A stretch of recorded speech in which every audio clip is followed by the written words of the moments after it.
Aujourd'hui, je vous emmène en Champagne, sur une petite maison familiale, toute petite maison familiale, chez la maison Couvreur.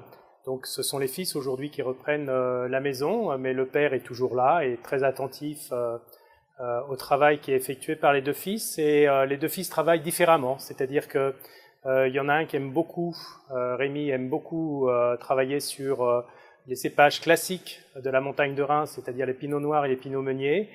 Quant à David, lui, préfère travailler les chardonnays. Donc, nous avons une gamme sur cette maison, aussi bien sur des monocépages chardonnays, ce qui est un petit peu rare, sur la montagne de Reims, puisqu'on est sur la montagne de Reims, sur le massif de Saint-Thierry, peut-être pas forcément un terroir très connu, mais sur une très très belle exposition, sur des très jolis coteaux de la montagne de Reims.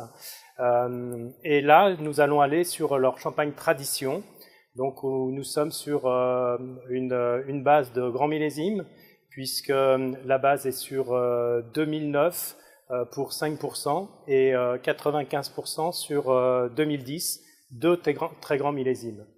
Nous avons un champagne assez traditionnel sur son évocation, sur un champagne d'assemblage, mais toutefois nous avons beaucoup de dégagements olfactifs, mais plutôt basé sur le chardonnay, alors qu'on a 50% de chardonnay, mais au nez, on capte mieux pour moi le chardonnay, avec des petits effluves également de pommes granny qui vient compléter ce côté un petit peu boulanger du chardonnay.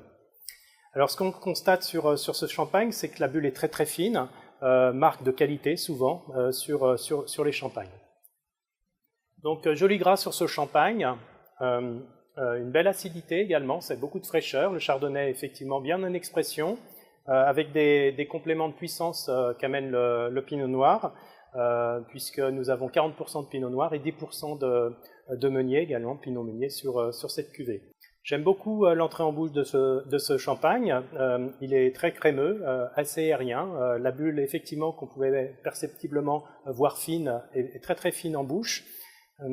Nous avons une belle densité, joli gras, et puis le champagne se dévoile sur sa fraîcheur, une belle acidité, avec des amers pamplemoussés en fin de bouche. Donc un très joli parcours, sans marche, sur un champagne très rafraîchissant, que je vous conseillerais sur l'apéritif bien sûr.